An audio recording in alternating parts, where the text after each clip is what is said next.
Hey, hey, hey! It's Sketch-A-Day! Oh, that was not good.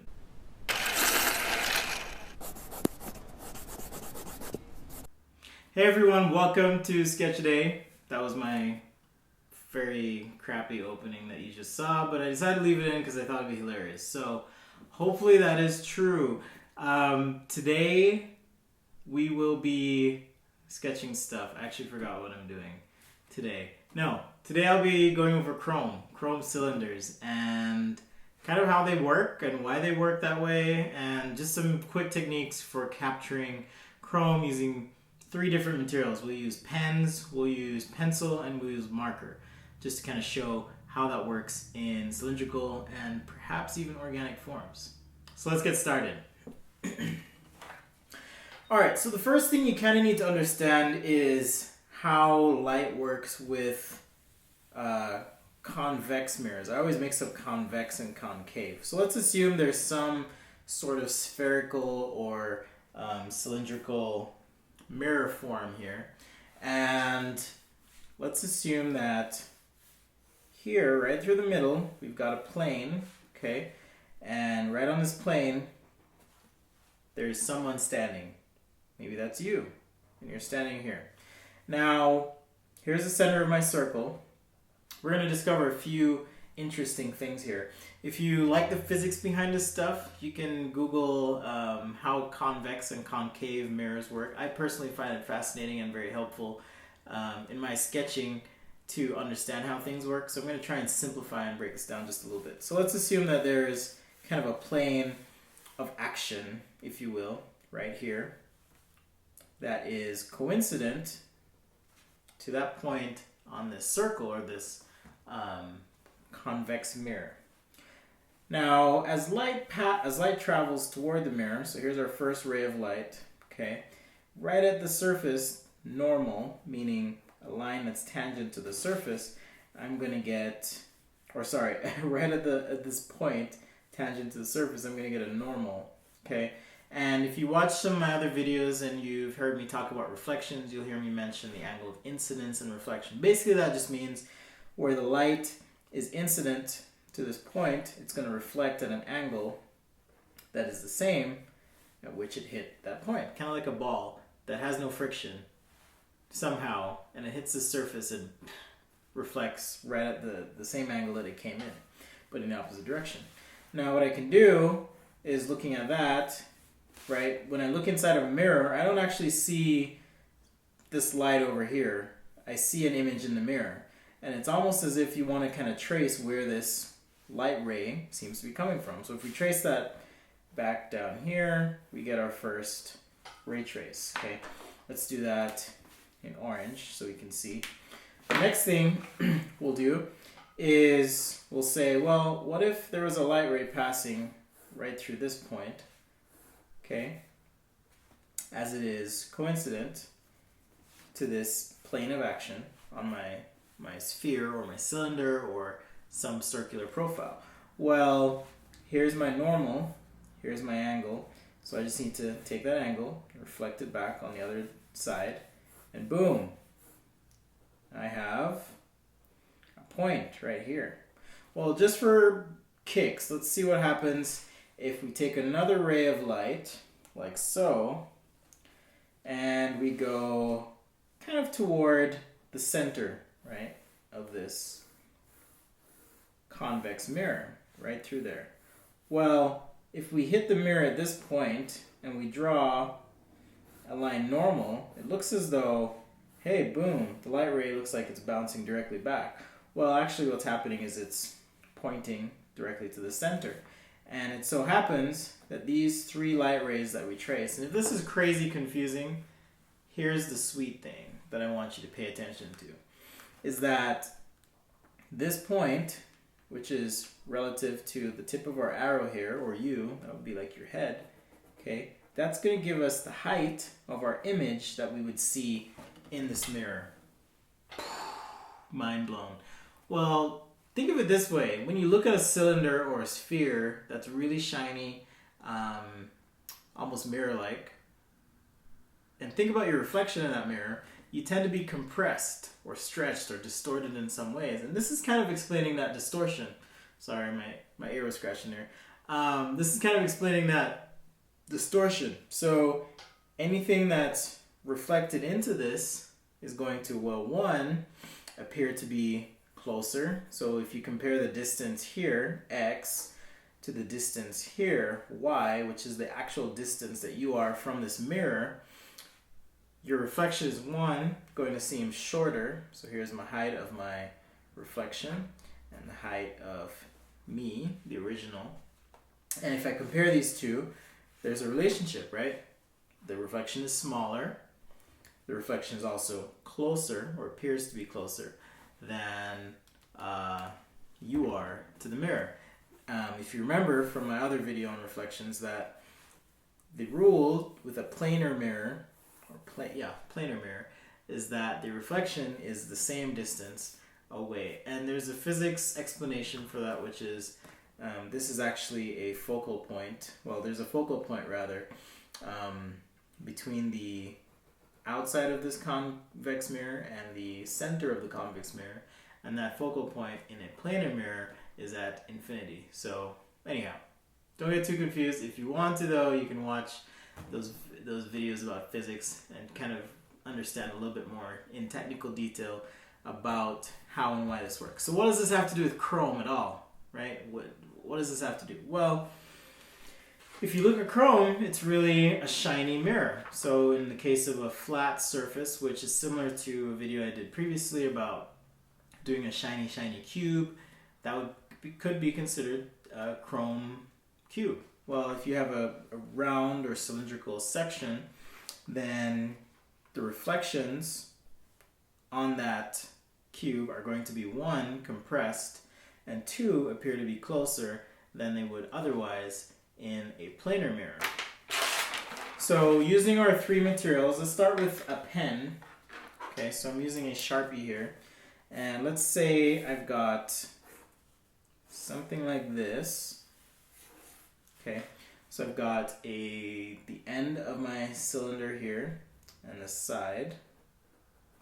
But what happens with the reflections? Well, if this is resting on the ground, for example, so we take this cylinder, we put it outside on the ground, and we want to understand how these reflections work in chrome. Well, what we need to do is actually think, well, what's out here? You know, maybe what's out here could be mountains. I live in Utah, so that would be mountains. You're going to get sky and clouds, right? So lots of sky and clouds. And then you'll get the ground, okay? And all of this gets compressed and reflected into the side of the cylinder. That's an outdoor example of chrome. But what if you're indoors? Well, you might have someone or some silhouette of a person standing, okay? You might have some lights overhead, for example. You might have some shelves in the background and other objects. And all of that gets compressed into the reflection. So to do a reflection in chrome, I'm just going to assume that we are indoors, but really the principle is the same. So what you get is you tend to get at the center of the chrome cylinder lots of compressed highlights and elements, okay? So if I were doing a quick sketch of something and I wanted to show chrome, I might show something like this. Nice and black in the middle, okay? And then kind of a fade down. And then on the top here, if all I had was a pen, that's probably all I would do. Or you could take a lighter pen, throw in a couple lines. Not a lighter pen, but a thinner pen rather. Throw in a couple lines like so, and maybe just for kicks here, take this Sharpie brush. There we go. And so that would be my abstraction or symbolic representation of chrome. So I'm understanding that, you know, this is all getting compressed. If truly I am in the room and I'm looking at this horizontal chrome cylinder, you might see a few little bumps and distortions here in that. Well, what if it's vertical? If it's vertical, right, and I'm normally something like this in my quick profile, that's going to get squished, so you get a cylinder like that, and then maybe a couple extra lines, but my reflection would get compressed into that chrome shiny mirror vertically. Okay, so that's how we do it. Well, what if you're doing it with pencil? Similar principle. So on the side with the pencil, I can draw the outline right along the horizon. If I'm using a Prismacolor Premiere, just with my finger on the tip, I can drag across like so. Okay, and that's gonna give me a little bit of a gradient, which is kind of nice to have that gradient. If you go outside and look at the sky, for example, as well, you'll notice that toward the horizon, if you look up at the sky, toward the horizon, that sky tone gets lighter. And if you look further up in the sky, that sky tone gets more saturated and deeper and richer. So this technique of adding just a little shade here is indicating that sky tone that tends to vary. And now along the horizon line, I'm going to indicate or show that I have some compressed elements like the mountain range or buildings, or roads, or whatever. So there is my representation of chrome. Similarly, if I have a vertical cylinder like so, and I want to show that it's a chrome cylinder, just with my pencil I can hit that really hard. And if you're in a very pure environment, you might end up with something like this. Or if there's artifacting in the environment, by artifacting I mean there's other elements there, you may end up with something more like that as your cylinder. Okay, I kind of like the pure example personally, so I tend to stick to something like this, nice and crisp on this line, maybe a secondary line like that, and then a little bit of gradient right there. Chrome, boom, reflections. Okay, markers, similar thing. Okay, you can get a little bit of variation with your marker, however. So I'll do this with a pencil outline. So there's my horizontal. We'll do a vertical chrome as well. In perspective, here's the end. So again, you want to think of, if you're outside, what you're going to get. Well, with markers, you can play with warm and cool grays if you wanted to. So, for example, on the horizon line here, I might start with a nice black marker. Okay, right on my horizon line, like so. It's a nice black marker. And then below all this, my warm gray here is dying. I need to refill it, so I'll do that after this video, but I can take my black, push that like so, and on the bottom, looks like my black's dying too, which kind of gives me an opportunity to create a little bit of a gradient through there. And let's use a warm gray 5. This one is nice and juicy. Okay, so I've got warm, and the reason I have warm is because right here on this part of the cylinder, right, I'm going to be reflecting the ground, right? So if I figure out all these angles from the ground, as this cylinder wraps this way, I'm going to be reflecting all the ground tones, and as the cylinder wraps this way, I'm going to be reflecting the sky tones, and there's that compression that happens toward the middle. Now for the top, if I have a good blue marker, I'm going to test a couple of these and see if there's one that I can use. So you can kind of, this will be better with a pencil, but you've probably seen something like this before, right? So now I can introduce that blue and fade it down to the horizon line. And by fading it down to the horizon line here on this blue, it's really hard to see on the camera maybe. Let's zoom in. So a little bit darker through here.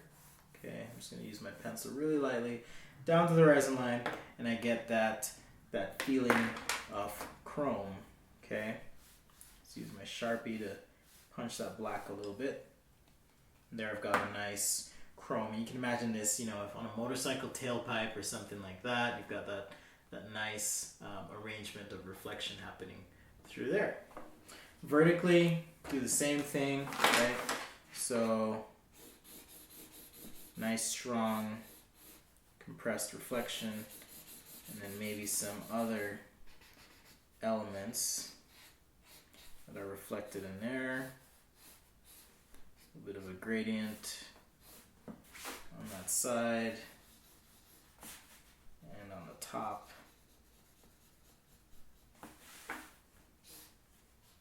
Okay, which is, for all intents and purposes, that's kind of similar to the just pen technique, but we can kind of mix it up with a little bit of pencil to get our gradient in on this side of the cylinder. So, pretty cool, right? Again, learning to draw is about learning to see. If you can learn to see these things, see how mirrors work, see how those reflections work, it makes it really easy to understand and apply those techniques to your sketches and drawings and make them seem that much more believable. Now, I did mention that I would do something organic, so before I forget, let's go back to our bean here that we use from time to time. So if I have this bean, right, this bean, much like the bean in Chicago, if you've ever seen that, is going to function as a concave and convex mirror at some points. I obviously didn't cover convex mirrors, but toward the middle here, it would function as a convex mirror. And just so you know, a convex mirror will modify the distance of the reflection from the surface or that image that you see, but will also distort and stretch that image as well in height at certain points. So that being said, I'm going to focus on the side here where we essentially have a convex mirror. Oh, sorry, I'm confusing you guys. I meant a concave mirror will distort in certain ways. So because this is where I have all the convex stuff happening, I'm probably going to end up with, if I were shading this with pen or even marker, all that horizon stuff gets compressed along this point. And right toward the ground here, I'm going to get a nice gradient. And if this truly is resting on the ground, right, there's a little shadow indicating it's resting on the ground. If I have some background here, that would also reflect into the shape. But what I'm going to get is light hitting the ground, reflecting in here. So I get this nice gradient toward this dark spot, okay? If I have a background here and this is reflecting in, so let's say my background is orange.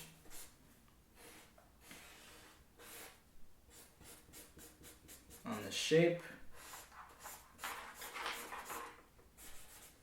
I'm going to get a little bit of that background wrapping or reflecting into this, okay? So I'll get something like this happening on the top here.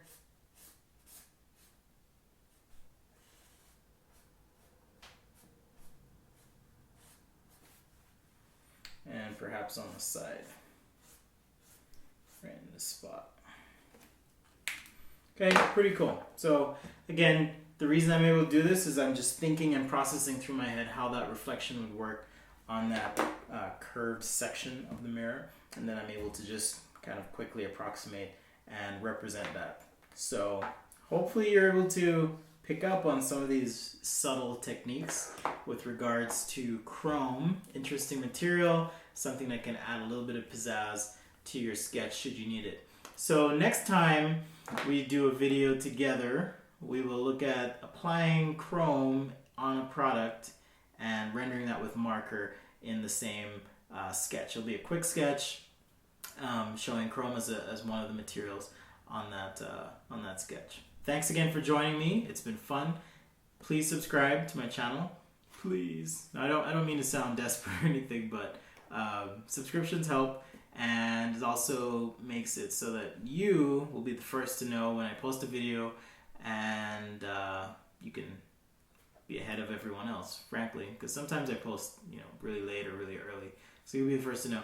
And also follow me on Instagram. I'm at sketchaday.com or on Facebook.com/sketchaday.